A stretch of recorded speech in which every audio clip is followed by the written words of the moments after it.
नमस्कार दोस्तों, welcome to 10x trader. मैं हूं राजेश कुमार और इस चैनल पे मैं बात करता हूं ऐसे स्टॉक्स के बारे में जिनके टेक्निकल चार्ट पैटर्न्स हमें इंडिकेशन दे रहे होते हैं कि कुछ शॉर्ट टर्म के अंदर या थोड़े से लॉन्ग टर्म के अंदर हमें काफ़ी अच्छा खासा रिटर्न मिल सकता है। आप देख सकते हैं मैंने यहाँ पे बहुत सारे वीडियोस बना के रखे हैं और उनमें से लगभग 90% स्टॉक्स ने हमें काफ़ी अच्छा खासा रिटर्न दिया है।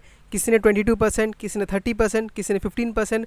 एक दो स्टॉक पे हमको 9-10% का स्टॉप लॉस बीट हुआ है, लेकिन ये स्टॉक मार्केट का पार्ट एंड पार्सल है। हमारा टारगेट बस इतना होना चाहिए कि अगर हमने 10 स्टॉक में ट्रेड लिया है तो उनमें से कम 7 या 8 ट्रेड हमको हमारे फेवर में जाए और एक दो स्टॉक हमारे अगेंस्ट में जाएंगे ही, लेकिन नेट हम फिर भी प्रॉफिट में रहेंगे। आप देख सकते हैं रिसेंटली मैंने बैंक 20 के बारे में वीडियो बनाया था।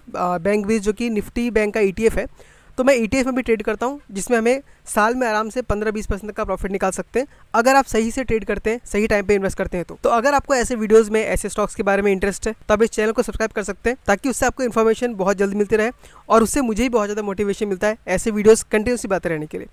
तो चलिए स्टार्ट करते हैं आज का वीडियो। और आज मैं जिस स्टॉक के बारे में बात करने वाला हूँ वो है IDFC फर्स्ट बैंक। अब इसमें एक नया अपडेट निकल के आया है। इस कंपनी के मैनेजमेंट ने जो लास्ट AGM हुआ था उसमें बहुत अच्छे गाइडेंस दिए हैं, उसके बारे में डिस्कस करने वाला हूँ। साथ ही साथ कंपनी ने यही बताया कि कंपनी डिविडेंड कब देगी और मर्जर कब होने वाला है, इसके बारे में भी कंपनी ने बात की है। तो इस वीडियो को लास्ट तक देखिएगा, बहुत ज़्यादा इन्फॉर्मेटिव है।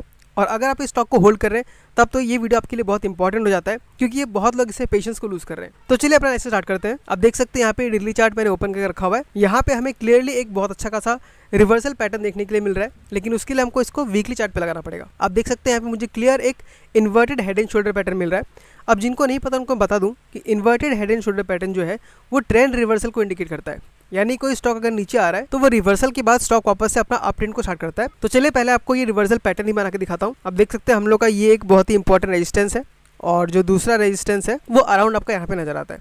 तो ये एक रेंज है जो आपको दिख रहा है 80 से लेके 70 का, वो एक रेजिस्टेंस जोन बना हुआ है। और उसके नीचे अगर आप देखेंगे तो आपको clear inverted head and shoulder pattern नजर आ रहा है। मैं आपको बना के दिखाता हूँ। ये आपका बन चुका है। अब इसको और क्लियर करने के लिए मैं यहाँ पे ट्रायंगल्स भी इंक्लूड कर लेता हूँ।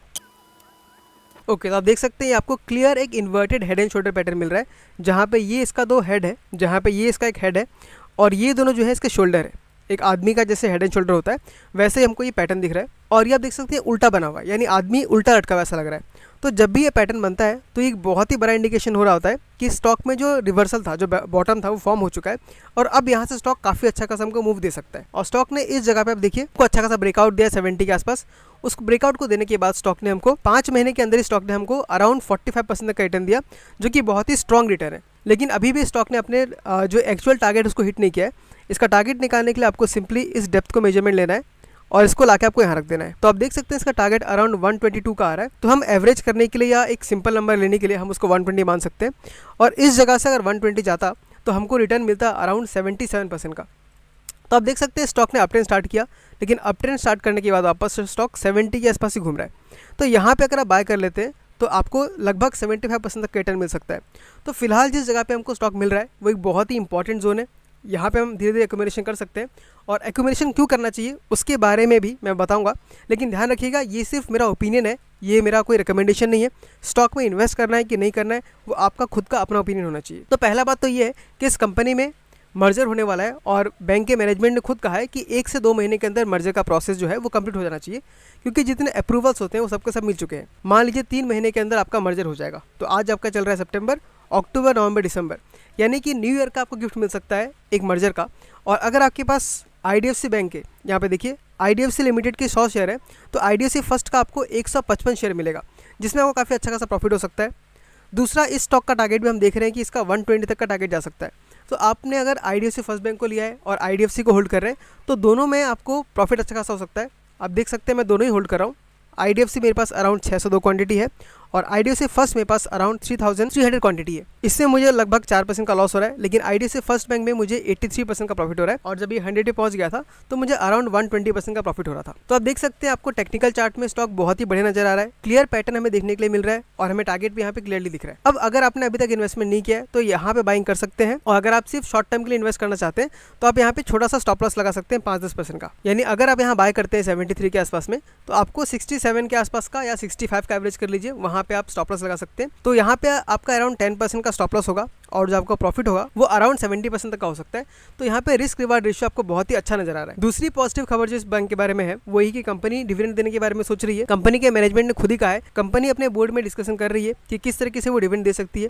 Now dividend, but you come in little late after finish. Now dividend I have already answered you.